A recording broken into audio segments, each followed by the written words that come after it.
गुरुवर श्री कुंद कुंद भगवान की, आचार्य गुरुवर श्री ज्ञान सागर मुनि महाराज की।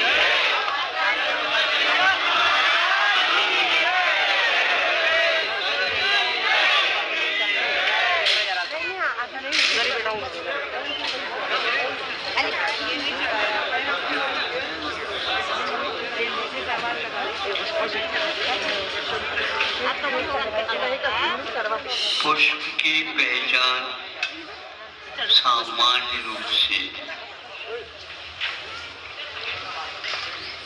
उसकी गंध से ही हुआ करती। फूल खिला हो और वह अपनी गंध का प्रचार प्रसार न होता हो, संभव नहीं। जैसे सूर्य का उदय होता है तो प्रकाश फैल जाता है, उसी प्रकार पुष्प फूल जाता है तो उसकी सुगंधी भी चारों ओर आ जाती, महकती है। किंतु बाल्यकाल में यह घटित नहीं होता।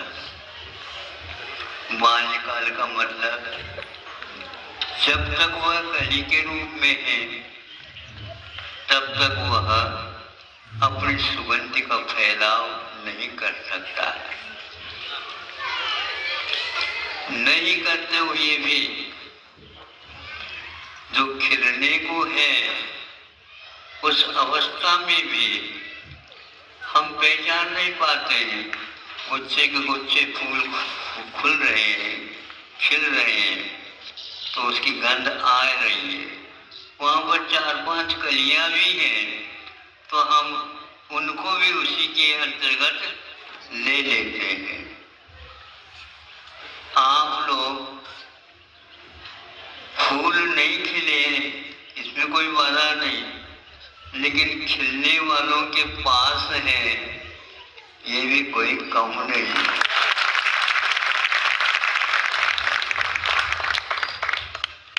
लेकिन ये तालियां तो तब तक हम सुनेंगे, कब तक?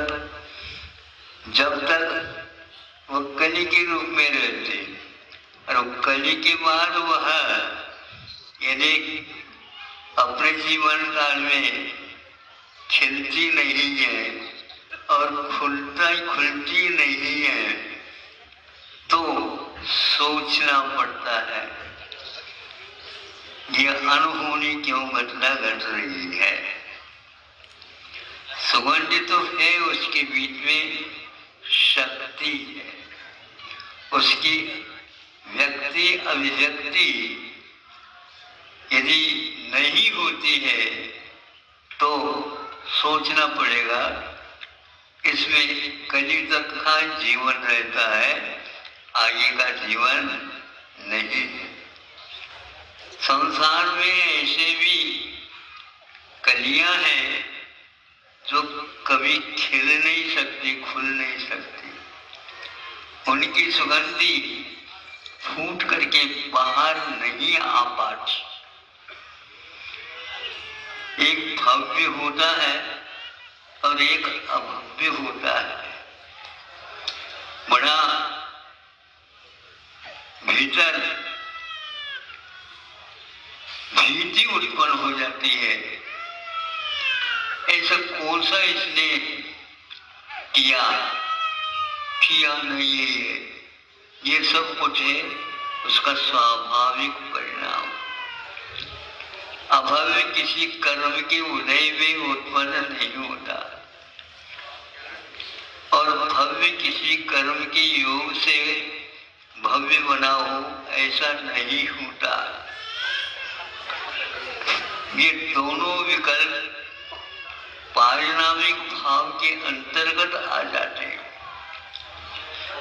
पारिणामिक भाव वह कहलाता जो कर्म की अपेक्षा नहीं रखता। फिर किसकी अपेक्षा रखता? तो वह स्वभाव की अपेक्षा से रखता है। स्वभाव और विभाव में यही एकमात्र अंतर है। विभाव ही नहीं है, भगवत और अभगवत फिर क्या है, वह उसका एक प्रकार से परिणाम है, वह अपने आप है। इसलिए जिसको मुक्ति नहीं होती कभी, उसको अभव्य बोलते हैं, और जिसकी मुक्ति की क्षमता विद्यमान है उसको भव्य कहते हैं। किंतु भव्य होकर के भी कुछ अनंत ऐसे भी भव्य हैं जो कभी भी अभव्य के समान मुक्त नहीं होंगे। यह जब विवेचना दृष्टि में आती है तब कर्म सारे पंगु हो जाते हैं, निष्क्रिय हो जाते हैं, और उनका अस्तित्व रह करके भी यद्यपि कर्म का उदय उसमें भी है, अभव्य में भी है, और अनंतानंत भाव के बाद में भी तो मुक्त नहीं होने वाला भव्य है, उसमें भी कर्म का योग है। लेकिन इस भेद में कर्मों का योग कोई काम नहीं कर रहा है।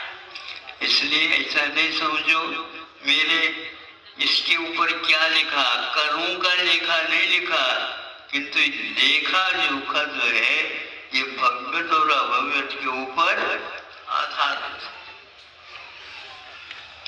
यदि मान लो ज्ञात हो गया आपके सुपुत्र अभव्य है तो क्या होगा बता, पसीना छूट जाएगा आपको। लेकिन उसके सुन करके यदि आपको उसका अभव्य तो ठीक नहीं, क्योंकि कभी भी मेरा लड़का मुक्त नहीं होगा, ये सुनना किसी को भी अच्छा नहीं लगता। लेकिन अभव्य को इस अभव्यत्व से कोई दुख नहीं होता।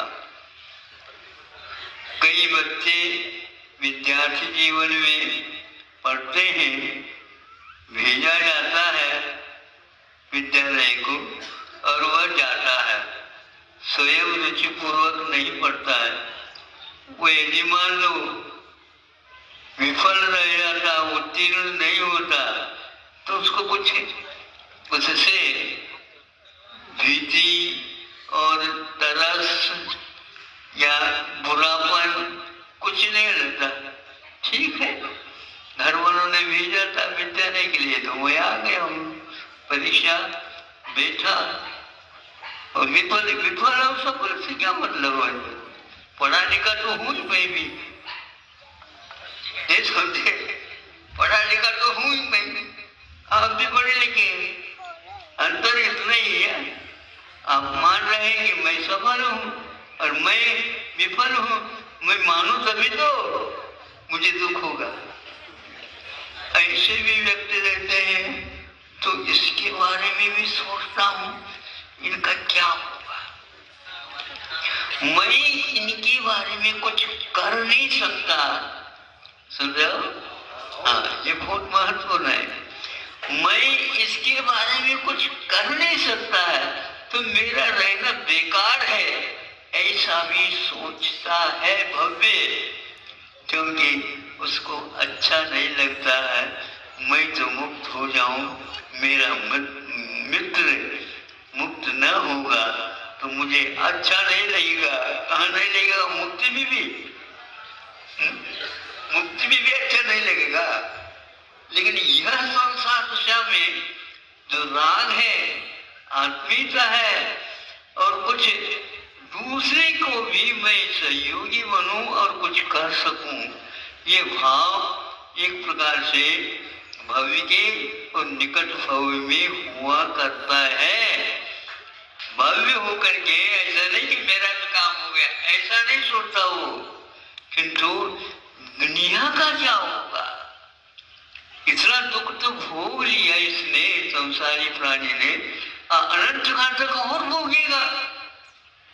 नहीं, मैं कुछ करूं, मेरा सहयोग इसके लिए कुछ हो, तभी अच्छा लगता है। ऐसे भाव तो रहते हैं जो व्यक्ति इस बात को सुन करके पसीज जाता है, पसीज जा समझते हो, पसीना आ जाना, हाँ, तो उसी प्रकार दूसरे की उन्नति के बारे में सुनता है, वो फूल जाता है और अपने दुख दर्द को भी भूल जाता है।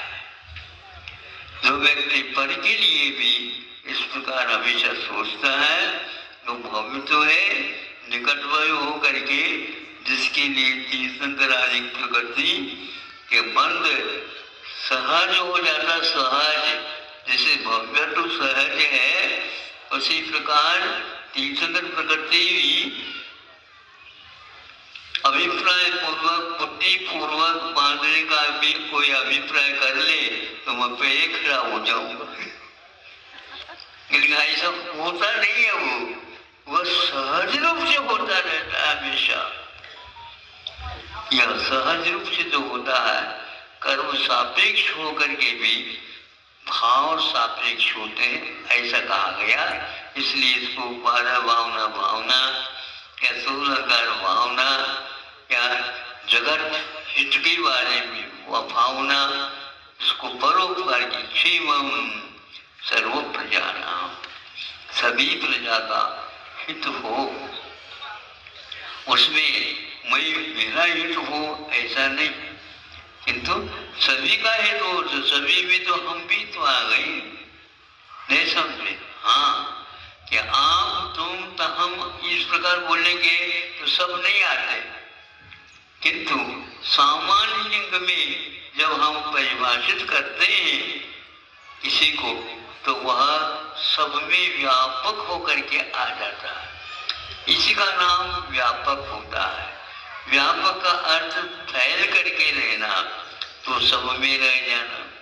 प्रकाश आ गया सूर्य का, तो मान लो जम्बूद्वीप के लिए है वह, तो जम्बूद्वीप के बराबर उसका प्रकाश। ये ऐसा क्यों है? तो वह जम्बूद्वीप का माना जाता है। जम्बूद्वीप कहाँ जगह है? तिलवारा घाट जबलपुर में है, गुहारी घाट वहां पर भी है। इस प्रकार वह वहां से लेकर के यहाँ तक नाभिकुंड के बाद में भी जब तक भरूच का वो सागर समुद्र नहीं आता, तब तक वह अखंड रूप से रहता है। ऐसे ही कई लोगों का जब तक मुक्त ना हो, तब तक उनका भव्यत्व तो काम करता ही रहेगा, किंतु वह भाव परोपकारमय सम्यक दृष्टि होना अलग वस्तु, उसके पास भी इसमें इस प्रकार का भाव रहता है, लेकिन उसमें भी तीर्थंकर जो होते हैं उनका सहज भाव एक अलग ही गुणवत्ता को लेकर के होता है। तो वह हमेशा हमेशा जो व्यक्ति अभव्य कहने से पूछाता है, भगवान इसका कैसा भाग्य है, वो भाग्य ऐसा क्या कर सकते। इसलिए हमारे तीर्थंकर लोग कभी रोते नहीं, रोते भी हैं तो वह स्वार्थ को लेकर के कभी रोते नहीं, क्योंकि रोने से कुछ मैं बदलाव नहीं कर सकता, अपने में भी और दूसरे में भी। इस प्रकार का उनका विवेक काम करता रहता है। इसलिए सुखी व्यक्तियों के साथ रहने, सुख होने में कोई बाधा नहीं है, आनंद तो आता है, लेकिन दुख होने के उपरांत चारों तरफ दुख है, आंखें बंद कर दो तो भी जिसके ज्ञान में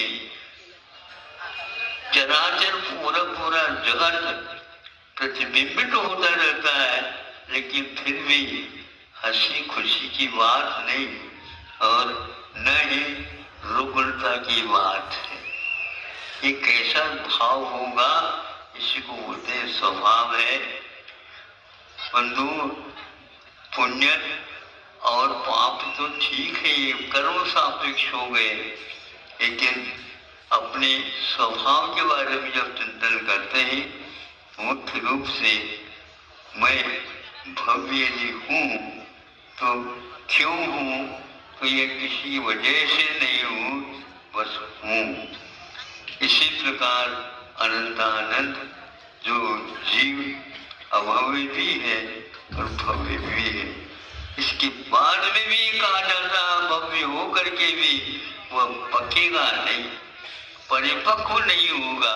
वह भी कौन सा भाव है तो भव्य तो है, लेकिन अभव्यवत कहा है। इस प्रकार तत्व का चिंतन करते हैं तो हमें बहुत कुछ तटस्थता सहजता का अनुभव होना प्रारंभ हो जाता है। तभी हमारे असंख्यात गुणी की योजना हुआ करती है। इसलिए तत्व ज्ञान रखना परम आवश्यक है। उसमें स्वार्थ और परार्थ कुछ नहीं होता। जो स्वभाव होता है वह स्वभाव ही होता है, दूसरे के द्वारा आरोपित नहीं होता है। ऐसा परमो धर्म की। रोज आचार्य श्री के प्रवचन सुनने के लिए चैनल को लाइक और सब्सक्राइब जरूर करें। जय जिनेंद्र सभी को।